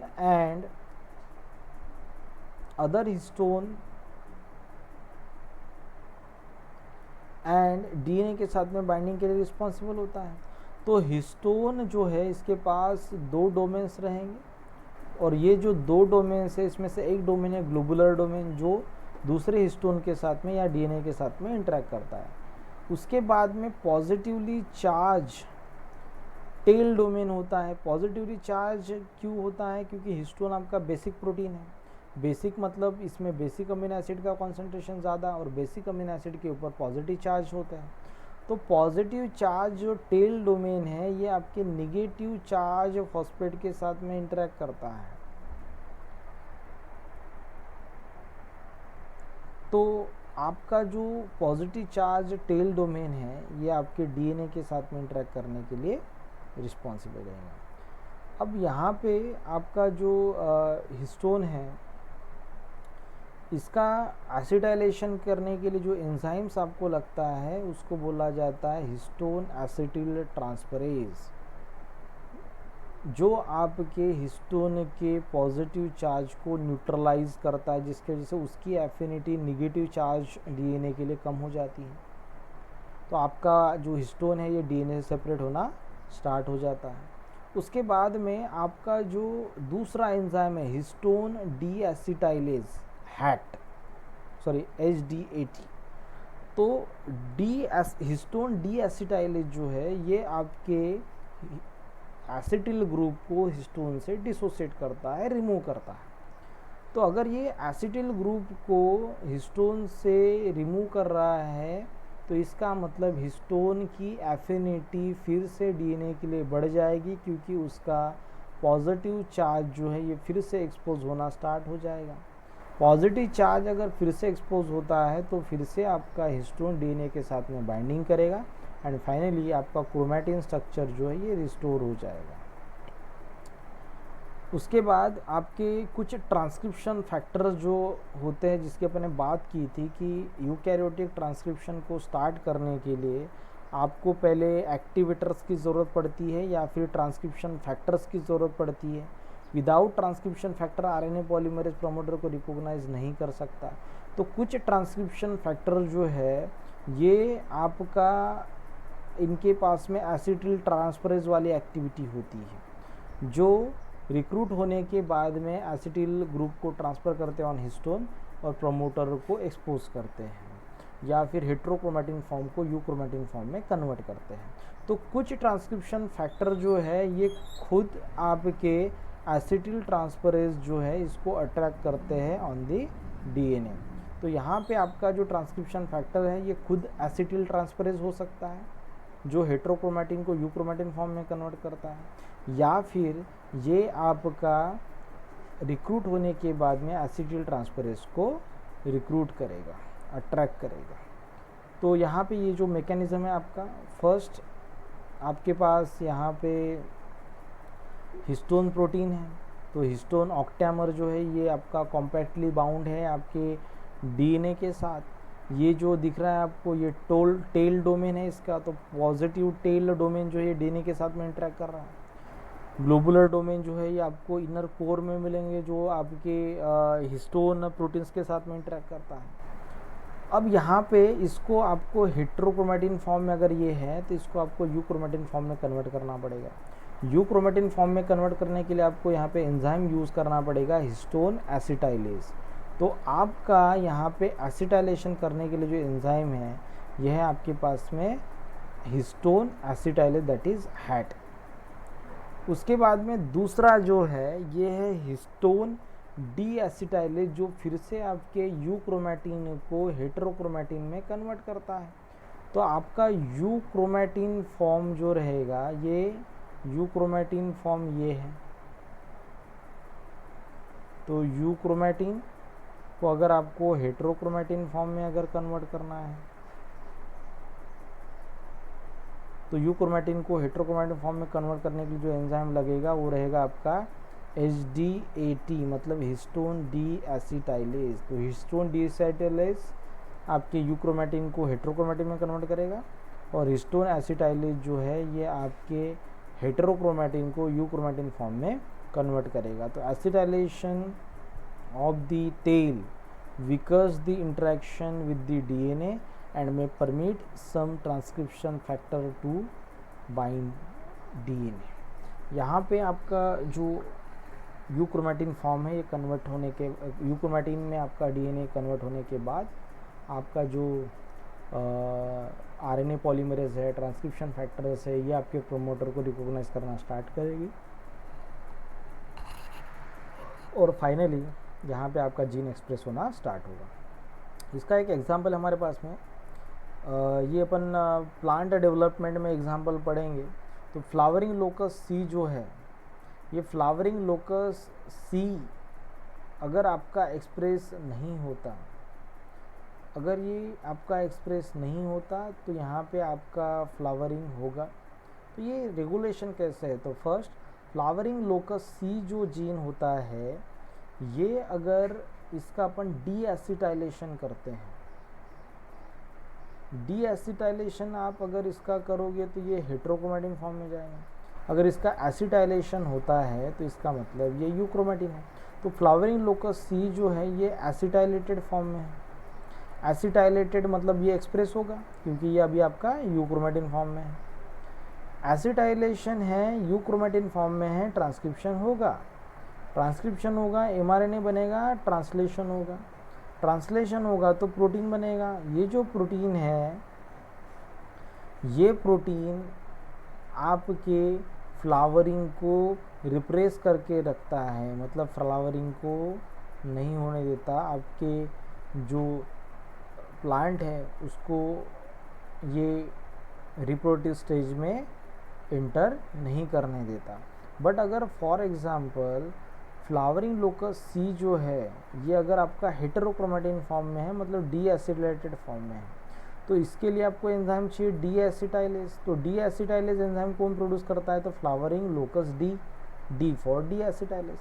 तो फ्लावरिंग लोकस डी जो है ये इसका ट्रांसक्रिप्शन अगर होता है एमआरएनए बनेगा, एमआरएनए के बाद ट्रांसलेशन होगा, आपके पास में प्रोटीन बन गया। तो FLD D acetylase, flowering locus D acetylase जो एंजाइम है ये आपके फ्लावरिंग लोकस सी को डी एसिटाइलेट करता है। डी एसिटाइलेशन मतलब फिर से यूक्रोमेटिन का कन्वर्शन हो गया हेट्रोक्रोमेटिन में। अगर हेट्रोक्रोमेटिन में इसका कन्वर्शन हो गया है तो इसका मतलब यहाँ पे आपका जो जीन है फ्लावरिंग लोकस सी, इसका ट्रांसक्रिप्शन नहीं होगा। ट्रांसक्रिप्शन नहीं होगा तो ट्रांसलेशन नहीं, और ट्रांसलेशन नहीं मतलब प्रोटीन नहीं बनेगा।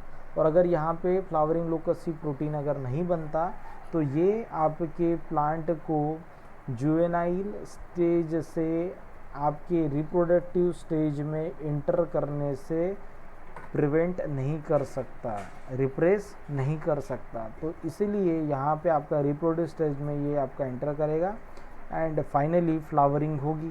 तो इसका मतलब ये आपका रिप्रोडक्टिव स्टेज में एंटर कर सकता है।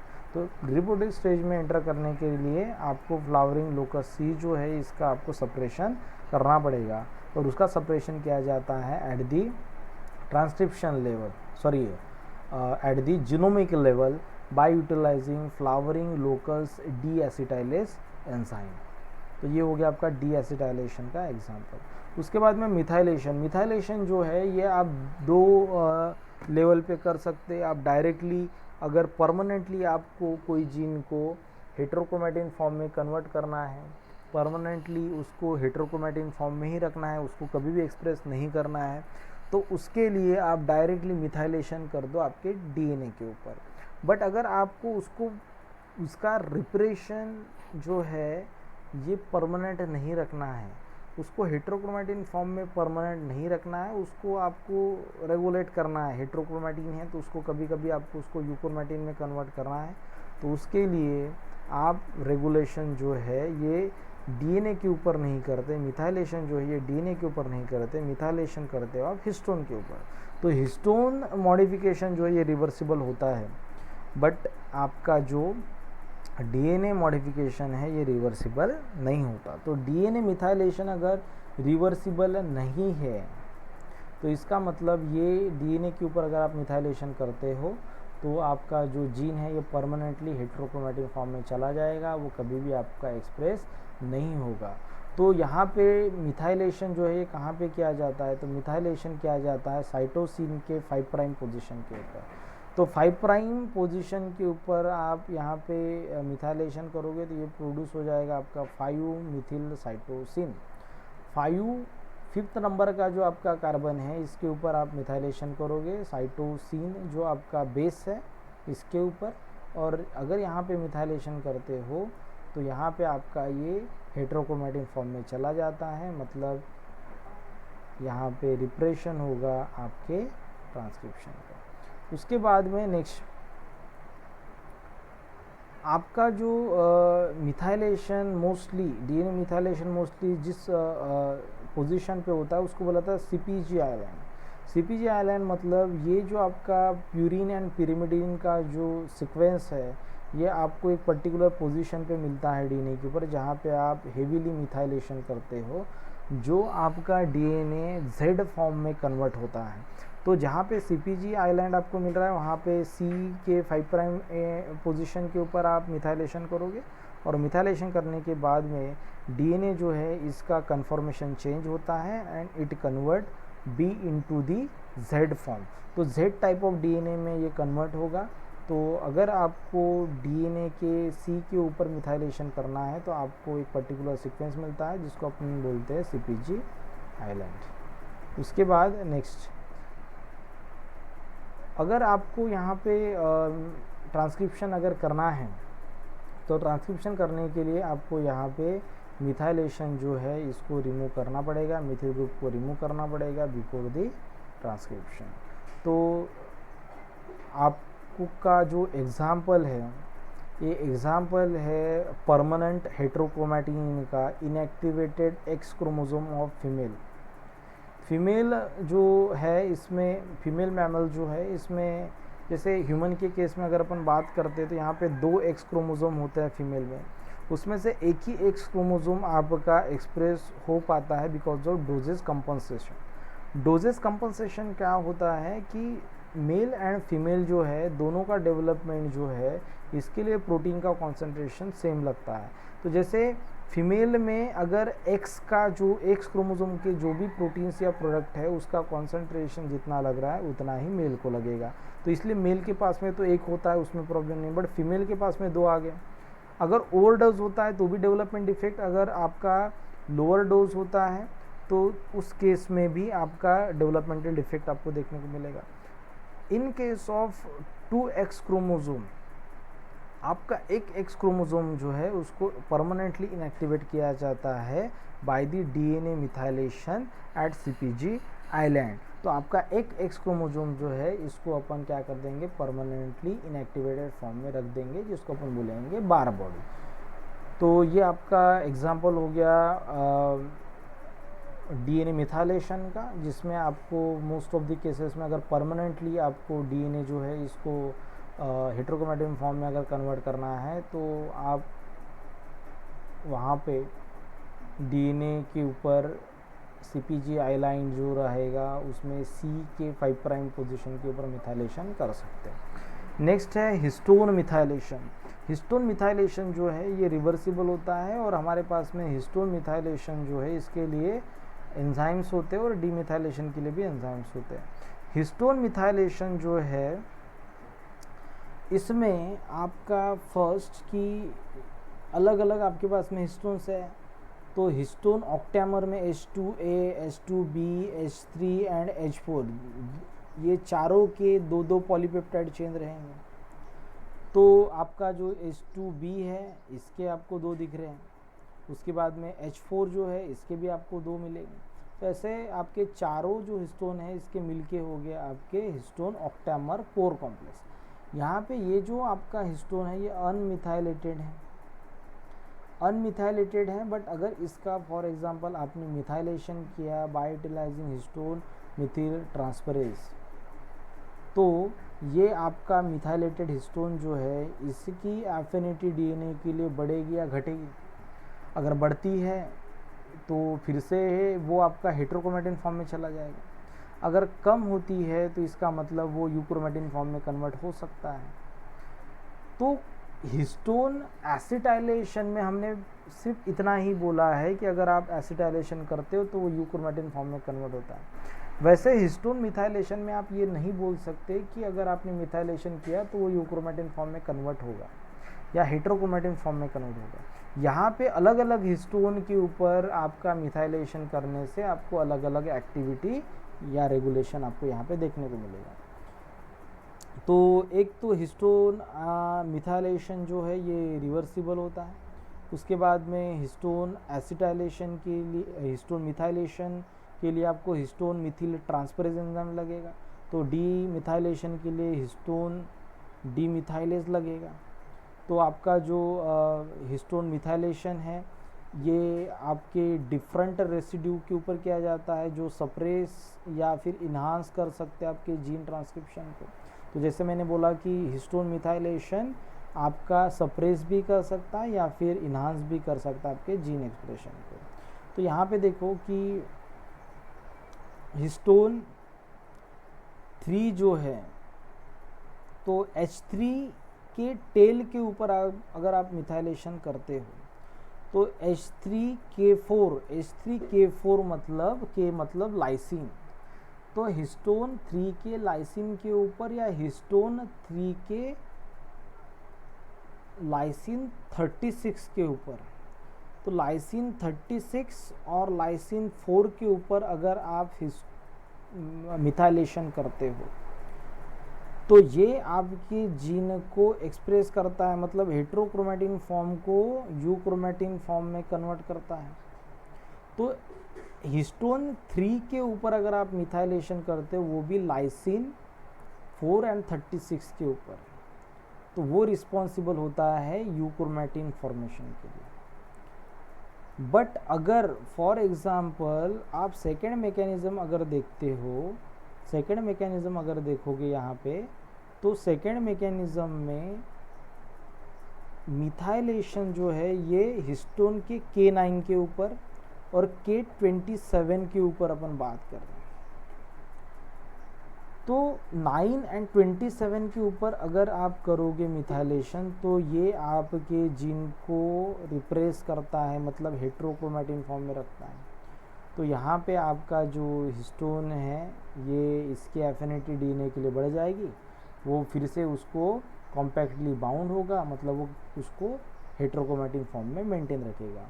तो अपन यहाँ पे क्या बोलेंगे कि अगर आपका H3K4 मतलब हिस्टोन 3 के लाइसिन 4 एंड 36 के ऊपर अगर आप मिथाइलेशन करते हो तो ये ट्रांसक्रिप्शन फैक्टर को अलाउ करता है, मतलब ट्रांसक्रिप्शन होगा, मतलब ये यूक्रोमैटिन फॉर्म में कन्वर्ट होगा। बट अगर ये आप लाइसिन 9 एंड लाइसिन 27 के ऊपर अगर आप मिथाइलेशन करोगे तो वो ट्रांसक्रिप्शन फैक्टर को अलाउ नहीं होने देगा, क्योंकि आपका हिस्टोन जो है ये कॉम्पैक्टली बाउंड रहेगा, तो यहाँ पे ट्रांसक्रिप्शन नहीं होगा। तो इन दिस वे आपका जो हिस्टोन H3 जो है इसका मॉडिफिकेशन आपके यूक्रोमैटिन एंड हेट्रोक्रोमैटिन फॉर्म को मेंटेन करने के लिए रिस्पॉन्सिबल होता है। अलग अलग पोजीशन आपके रिस्पॉन्सिबल होते हैं यहाँ पे ट्रांसक्रिप्शन को रेगुलेट करने के लिए। तो 4 एंड 36 हमारे काम का है, 9, 27 हमारे काम का नहीं है। तो ये हो गया आपका मिथाइलेशन। तो यहाँ पे डीएनए मिथाइलेशन जो है या डीएनए हिस्टोन एसिटाइलेशन जो है, इसके अलावा हमारे पास में यहाँ पे अलग अलग मॉडिफिकेशंस हैं। तो एसिटाइलेशन लाइसिन का कहाँ पे किया जाता है, तो आप यहाँ पे एसिटाइलेशन जो है ये एसिटाइलेशन हिस्टोन का कहाँ पे किया जाता है, तो लाइसिन के ऊपर। तो यहाँ पे देखो ये सभी हिस्टोन जो है इसके ऊपर आप लाइसिन के ऊपर क्या कर सकते हो, एसिटाइलेशन कर सकते हो। तो यहाँ पे आपके अलग अलग पोजीशन जो है लाइसिन के यहाँ पे मॉडिफिकेशन किया जाता है विद दी एसिटिल ग्रुप, और ये सभी के सभी रिस्पॉन्सिबल होते हैं आपके एक्टिवेशन के लिए। ठीक है, तो ये आपका सभी का सभी जो रहेगा ये एक्टिवेशन के लिए रिस्पॉन्सिबल रहेगा। तो histone acetylation responsible for the activation.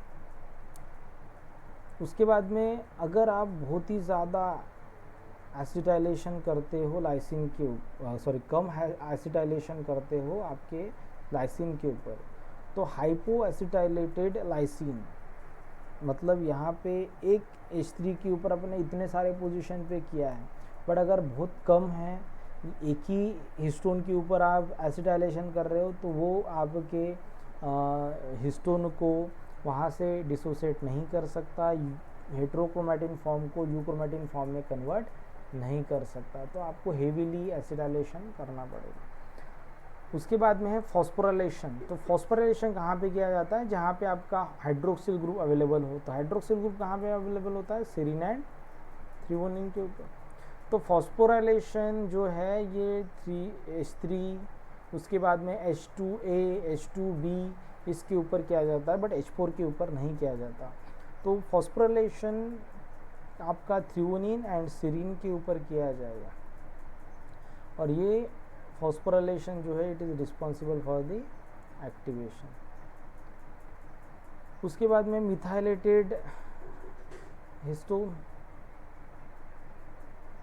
तो हिस्टोन के ऊपर अगर आप आर्जिनिन के ऊपर मिथाइलेशन करते हो, तो आर्जिनिन के ऊपर अगर आप मिथाइलेशन करोगे तो ये आपका एक्टिवेशन के लिए रिस्पॉन्सिबल रहेगा, जो H3 एंड H4 के ऊपर किया जाता है। बट अगर लाइसिन के ऊपर किया जाता है, तो जैसे हमने पढ़ा था 4 एंड 36, तो आपका 4 एंड 36 जो है, ये 4 and 36 responsible for the activation. But अगर आप 9 एंड 27 के ऊपर अगर आप करते हो, तो it is responsible for the repression. तो 9 of histone 3 and K20 of H4 it is responsible for the repression. तो आपका जो K4, K36 एंड 79 है, it is responsible for the activation and elongation. उसके बाद में यूबिक्विटिनाइलेटेड लाइसिन, मतलब यूबिक्विटिनाइलेशन अगर करते हो आप तो यूबिक्विटिनाइलेशन eight K120 and K123 in east, it is responsible for the activation, but K119 in mammals is responsible for the repression। तो देखो यहाँ पे मिथाइलेशन एंड यूबिक्विटिनाइलेशन जो है ये एक्टिवेशन और रिप्रेशन कर सकते हैं, बट आपका जो फॉस्फोराइलेशन है या एसिटाइलेशन है ये आपके जीन को हमेशा एक्टिवेट ही करते हैं। तो मिथाइलेशन का आपको रेसिड्यू नंबर याद रखना है, और यहाँ पे यूबिक्विटिनाइलेशन जो है इसमें सिर्फ एक ही याद रखना है, 119 ऑफ H2A। H2A पहले आता है इसलिए 119 of H2A in mammal responsible for the repression. उसके बाद में 120 जो आएगा वो एक्टिवेशन के लिए, मतलब वन अल्टरनेट पढ़ रहे हैं, ठीक है ना। तो 119 is responsible for the repression, 120 responsible for the activation, ठीक है यहाँ तक। उसके बाद नेक्स्ट क्रोमैटिन रीमॉडलिंग कॉम्प्लेक्सेस क्या होते हैं। तो क्रोमैटिन रीमॉडलिंग कॉम्प्लेक्सेस जो है ये दो टाइप के होते हैं। एक होता है covalent histone modifying complex. Covalent histone modifying complex का मतलब क्या, जो हमने अभी पढ़ा, फॉस्फोराइलेशन, यूबिक्विटिनाइलेशन, एसिटाइलेशन, उसके बाद में आपका मिथाइलेशन, ये सब आपके कोवैलेंट मॉडिफिकेशंस है। और इसको लगने वाले जो भी आपके एंजाइम्स है, एंजाइम सिस्टम है या एंजाइम कॉम्प्लेक्सेस होते हैं, इसको बोला जाता है कोवैलेंट हिस्टोन मॉडिफाइंग कॉम्प्लेक्सेस। तो दूसरा हमारे पास में क्या है, तो ATP dependent chromatin remodelling complexes. ATP dependent chromatin remodelling complexes जो है इसका नाम अपन ने किसके बेसिस पे रखा कि ये आपके एटीपी एनर्जी को यूज़ करते हैं for the conversion of heterochromatin into the euchromatin. तो एटीपी डिपेंडेंट मैकेनिज्म होती है, इसका मतलब इनके पास में एटीपी यूज़ करने वाला डोमेन होता है, और एटीपी यूज़ करने वाला जो डोमेन है उसको अपन बोलते हैं एटीपेज डोमेन। तो एटीपेज डोमेन जो है ये आपके हिस्टोन रीमॉडलिंग कॉम्प्लेक्सेस के पास में होता है, जो आपके हिस्टोन जो है इसको मॉडिफाइड करके आपके डीएनए को एक्सेसिबल करता है फॉर द आरएनए पॉलीमरेज। तो इसमें हमें अलग अलग हिस्टोन रिमॉडलिंग कॉम्प्लेक्सेस पढ़ने हैं, उसका मैकेनिज्म पढ़ना है। तो हिस्टोन रिमॉडलिंग कॉम्प्लेक्सेस क्या होते हैं, तो हिस्टोन रिमॉडलिंग कॉम्प्लेक्सेस जो है ये कुछ ट्रांसक्रिप्शन फैक्टर्स हो सकते हैं, कुछ रेगुलेटरी प्रोटीन्स हो सकते हैं जो आपके क्रोमैटिन स्ट्रक्चर को अल्टर करते हैं without affecting the histone directly. It Altered chromatin structure without affecting histone directly. इसका मतलब क्या कि हिस्टोन को आपको डिग्रेड नहीं करना है, हिस्टोन को आपको हमेशा के लिए बाहर नहीं निकालना है, डिसोसिएट नहीं करना है। हिस्टोन के पोजीशन को हमें सिर्फ चेंज करना है, हिस्टोन के एफिनिटी को हमें डीएनए के लिए कम करना है, ताकि आपका आरएनए पॉलीमरेज प्रमोटर को रिकॉग्नाइज कर सके। तो इसका मतलब क्या कि हम हिस्टोन को अफेक्ट नहीं कर रहे, हिस्टोन के स्ट्रक्चर को अपन डिस्टर्ब नहीं कर रहे। हमारा ट्रांसक्रिप्शन होने के बाद में हमारा हिस्टोन फिर से डीएनए के साथ में बाइंड हो जाएगा और फिर से आपका जीन जो है ये हेट्रोक्रोमैटिन फॉर्म में कन्वर्ट होगा। तो हिस्टोन रिमॉडलिंग कॉम्प्लेक्स जो है इसमें अपन कुछ ट्रांसक्रिप्शन फैक्टर्स और रेगुलेटरी प्रोटीन जो है ये आपके क्रोमैटिन रिमॉडलिंग कॉम्प्लेक्स की तरह काम करते हैं। तो क्रोमैटिन रिमॉडलिंग कॉम्प्लेक्स जो है it bind to the DNA directly. Chromatin remodelling complex जो है ये हमारे डीएनए के साथ में बाइंड करते हैं एट पर्टिकुलर साइट, और न्यूक्लियोसोम स्ट्रक्चर जो है इसको थोड़ा सा उसके पोजीशन को चेंज करते हैं, तो आपका ट्रांसक्रिप्शन यहाँ पे हो पाता है। तो ट्रांसक्रिप्शन फैक्टर्स जो है ये प्रमोटर के साथ में बाइंडिंग करते हैं और आपके ट्रांसक्रिप्शन को इनिशिएट करते हैं। तो उनके बाइंडिंग के लिए हमें सिर्फ वहाँ पे न्यूक्लियोसोम स्ट्रक्चर को थोड़ा सा चेंज करना है, उसको रिपोजिशन करना है। हिस्टोन के पोजीशन को थोड़ा सा चेंज करना है ताकि प्रोमोटर आपके ट्रांसक्रिप्शन फैक्टर बाइंडिंग के लिए एक्सपोज हो सके। तो क्रोमेटिन रिमॉडलिंग कॉम्प्लेक्स का एक ही काम है, हिस्टोन को पोजीशन को चेंज करना है। हिस्टोन के पोजीशन अगर चेंज होगी तो प्रोमोटर एक्सपोज होगा। तो यहाँ पे हिस्टोन रिमॉडलिंग कॉम्प्लेक्स जो है, जैसे मैंने बोला था कि ये एनर्जी को यूज़ करते हैं, तो ये एटीपी हाइड्रोलिसिस एनर्जी को यूज़ करते हैं फॉर दी डिफरेंट मैकेनिज्म। तो वो आपके हिस्टोन रिमॉडलिंग कॉम्प्लेक्सेस जो है ये 4 टाइप के मैकेनिज्म को यूज़ करते हैं। 4 टाइप के मैकेनिज्म कौन से हैं वो हमें पढ़ना है। तो ये 4 अलग अलग मैकेनिज्म से हिस्टोन रिमॉडलिंग कॉम्प्लेक्सेस जो है ये काम करेंगे। और फर्स्ट होता है इसमें न्यूक्लियोसोम स्लाइडिंग। न्यूक्लियोसोम स्लाइडिंग का मतलब क्या?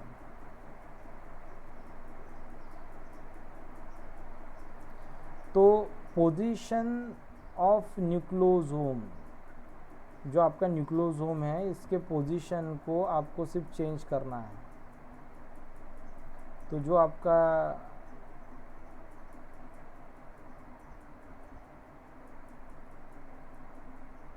पोजीशन है न्यूक्लियोसोम का, इसको आपको सिर्फ चेंज करना है। तो position of nucleosome change in the DNA.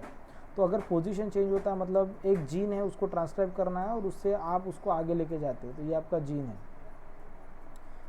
उसके बाद में आपका जो ये प्रमोटर है, ये आपके 2 जो प्रमोटर्स है, ये 2 प्रमोटर्स आपके अगर एक्सपोज होते हैं तो आपका आरएनए पॉलीमरेज बाइंड होगा। बट अगर यहाँ पे आपका हिस्टोन बाइंड है, आपका हिस्टोन जो है ये यहाँ पे बाइंड है, हिस्टोन बाइंडिंग है, तो इसका मतलब हिस्टोन के पोजीशन को आपको चेंज करना है। तो ये हिस्टोन आपके बाइंड हैं ये जीन के साथ में, तो आपका आरएनए जो है या ट्रांसक्रिप्शन फैक्टर जो है प्रोमोटर को रिकॉग्नाइज नहीं कर सकता। अगर फॉर एग्जांपल आपका हिस्टोन रिमॉडलिंग कॉम्प्लेक्स आता है और हिस्टोन रिमॉडलिंग कॉम्प्लेक्स आने के बाद में आपके हिस्टोन के पोजीशन को चेंज करता है, तो यहाँ से इसको यहाँ पे लेके जाता है। अगर आपका ये पोजीशन इसका चेंज हो गया तो इसका पोजीशन अगर यहाँ पे चला गया तो इसका मतलब प्रमोटर जो है आपका, ये प्रमोटर आपका एक्सपोज हो गया। प्रमोटर अगर आपका एक्सपोज होता है तो नंबर ऑफ ट्रांसक्रिप्शन फैक्टर जो रहेंगे, ये ट्रांसक्रिप्शन फैक्टर आपके रिक्रूट होंगे प्रमोटर के पास में, और ट्रांसक्रिप्शन फैक्टर अगर रिक्रूट होते हैं तो उसके पीछे आपका रिक्रूट होगा आपका आरएनए पॉलीमरेज। तो आरएनए पॉलीमरेज फिर ट्रांसक्रिप्शन फैक्टर रिक्रूट होने के बाद में रिक्रूट होगा। तो सबसे पहले आपका ये रिक्रूट होगा और उसके बाद में आपका रिक्रूट होगा आरएनए पॉलीमरेज। तो यहाँ पे सिर्फ अपन पोजीशन को चेंज कर रहे हैं, स्लाइड कर रहे हैं। उसके बाद में दूसरा मैकेनिज़्म क्या होता है? तो दूसरा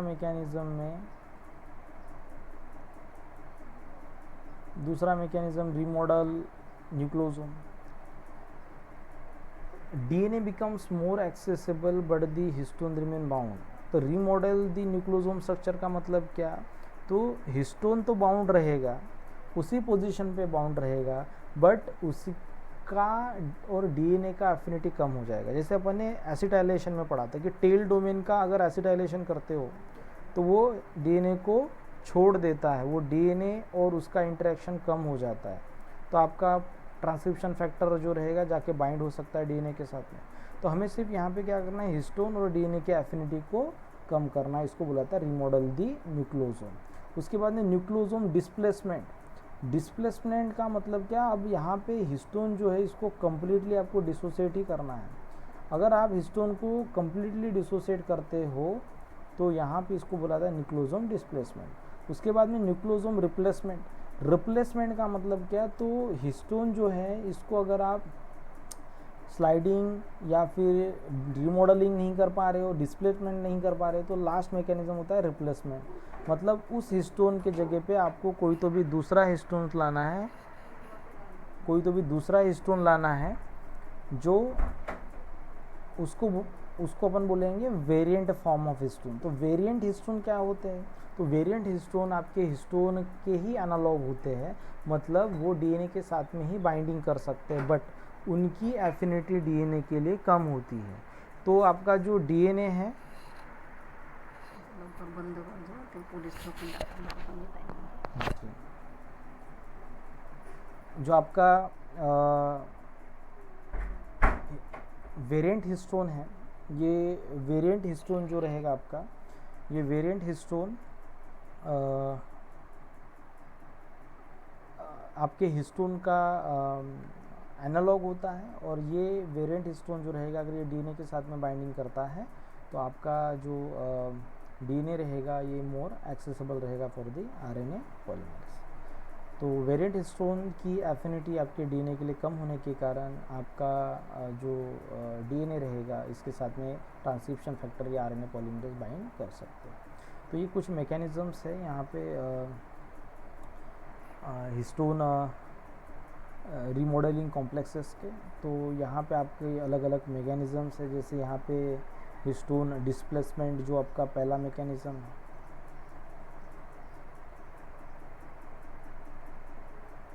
डिस्प्लेसमेंट, उसके बाद में आप स्लाइडिंग, उसके बाद में हिस्टोन वेरिएंट के साथ में उसको एक्सचेंज करना, तो रिप्लेसमेंट. तो यहाँ पे आपका अलग अलग जो हिस्टोन रिमॉडलिंग कॉम्प्लेक्सेस है, तो ये आपका अलग अलग मैकेनिज़्म को यूज़ करता है.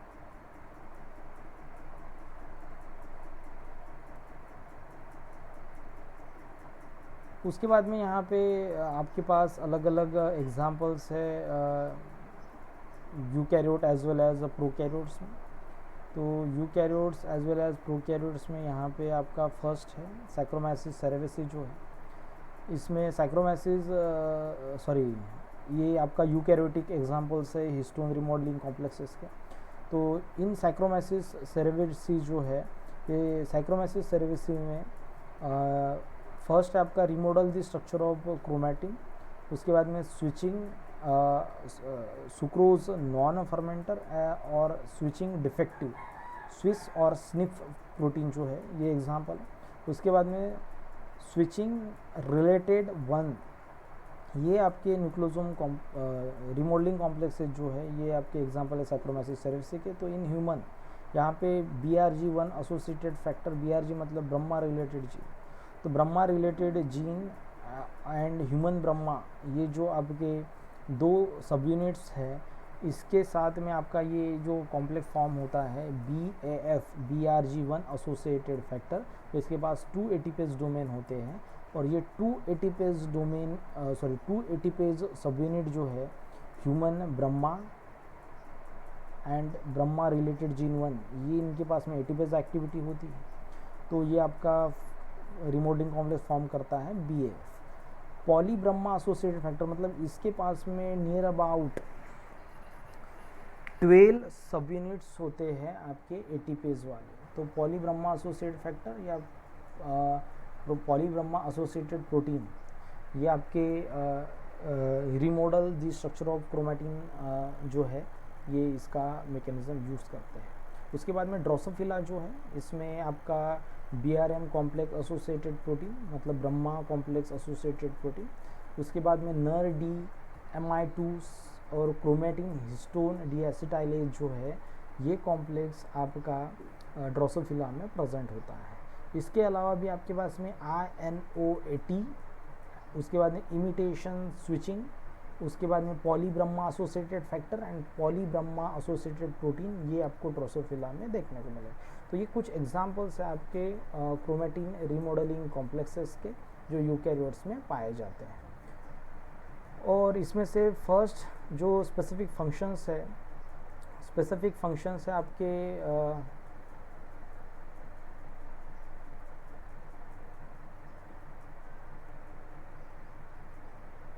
रिमॉडलिंग कॉम्प्लेक्सेस के.